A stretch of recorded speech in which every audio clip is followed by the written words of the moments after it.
piercing the vines of karma, and rebooting the human OS. A deep diagnostic of the mental architecture. Forward, the great system crash of the 500 bodhisattvas. Imagine a scene of immense dramatic tension. 500 bodhisattvas, practitioners of extraordinary realization and immense spiritual standing, who have dedicated their entire lives to the pursuit of tranquility and enlightenment. Yet, in a single, catastrophic moment, they utterly destroy the spiritual fruits they spent countless lifetimes cultivating.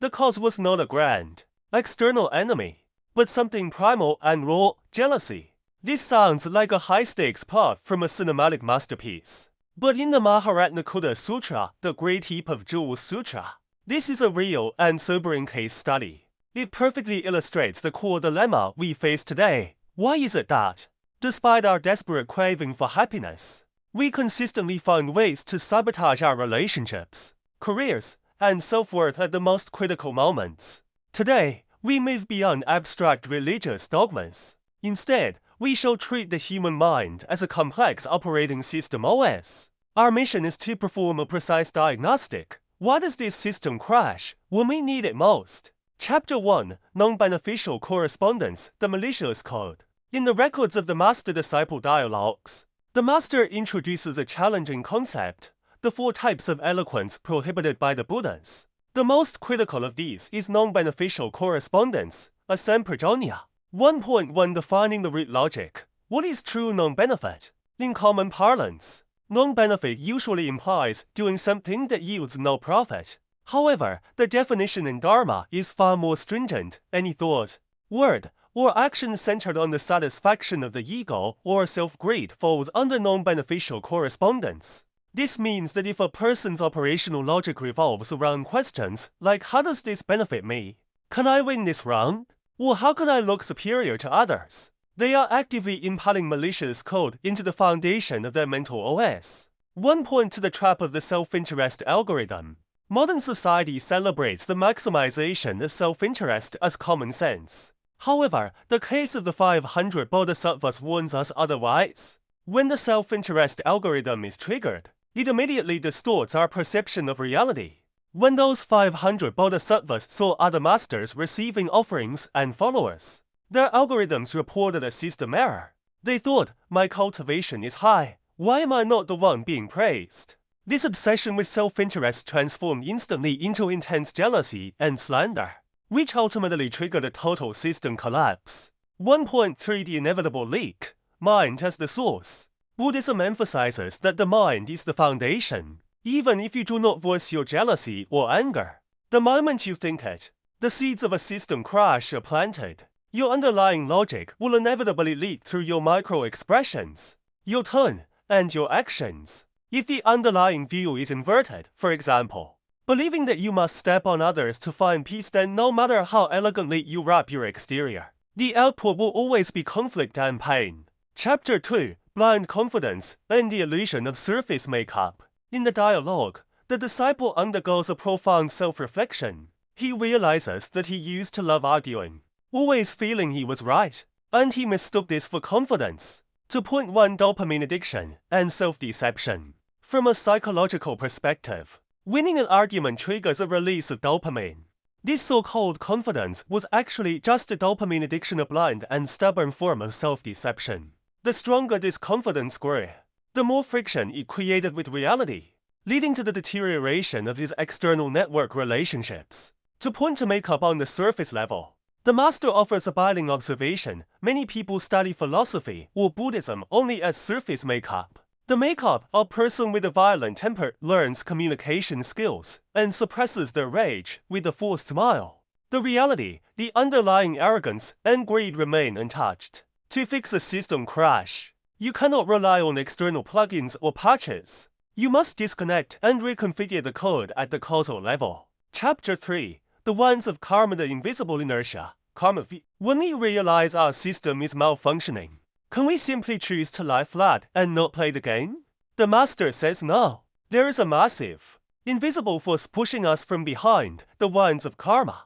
3.1 The absolute power of the wind. Scriptures like the Mahayana Togetherness Sutra describe the wind of karma as a force far exceeding the power that moves the sun and stars. It is the inertia of countless past actions and thoughts. It dictates your impulsive reactions in the next second. It determines your emotional boiling point. It even determines the direction of your consciousness after the body fails. 3 points to the truth about free will. This creates an existential anxiety if the wind is so strong. Do we have free will? The master's view is clear. As long as you are ignorant of the wind of karma, you have no real choice. We often don't even find this inertia problematic. We rely on it. When life is quiet, we feel bored and go looking for the wind to blow us, seeking stimulation. When you mistake a surge of anger for the real me, you are a slave to the wind. 3.3. Developing a thermal camera. The function of the scriptures is to provide a thermal camera for the mind. When an impulse arises, you no longer react blindly. Instead, you observe. This is a wind of karma from past habits currently blowing. The moment you label it, you create distance. In that gap, your free will is finally born. Chapter 4. Finding the anchor, the true treasure. In a life prone to constant crashing, we need a stable anchor. In the context of the 3 refuges, a treasure jewel has a very strict definition. For point 1, what qualifies as a treasure? The definition is that which cannot be encroached upon by worldly laws, and cannot be polluted by afflictions. By this standard, wealth, fame, health, and power are not treasures. They erode over time, depend on external factors, and are the primary sources of system anxiety.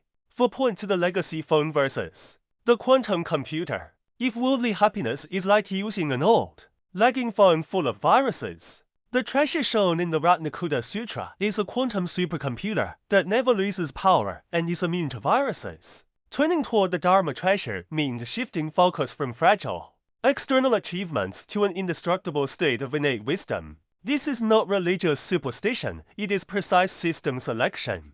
Chapter 5. Reverse engineering affliction as bodhi. This is the most brain-burning part of the teaching. Why did the Buddha say that afflictions can be reform beneficial deeds for a bodhisattva, or that afflictions are equal to bodhi enlightenment? 5.1 The perspective of a top-tier IT engineer. When a computer crashes due to a virus, the ordinary person ignorance smashes the keyboard, curses the screen, or buys a new monitor treating symptoms. The IT engineer bodhisattva isolates the virus and performs reverse engineering. 5.2 Afflictions as research samples. Bodhisattvas benefit from afflictions because they no longer flee from them. They study the source code of every virus: greed, anger, jealousy. Why am I feeling jealous right now? Through which vulnerability did this malicious code enter? Which function of my mind is it trying to hijack? By decompiling these afflictions, the Bodhisattva masters every vulnerability in the system and develops a corresponding patch, wisdom. 5.3 The final state, the great perfect mirror wisdom. When all viruses, karmic obstacles, retribution obstacles, and affliction obstacles are uninstalled and all vulnerabilities are patched, the system evolves into universal wisdom sarvajna. In the state of a Buddha, the heaviness of the machine disappears. It becomes a state of pure information, the great perfect mirror wisdom. Like a mirror, it no longer uses selfish algorithms to distort the image. It simply reflects reality as it is. No more interference. No more crashes, only eternal clarity. Conclusion: the choice in the 0. 1 second before an explosion.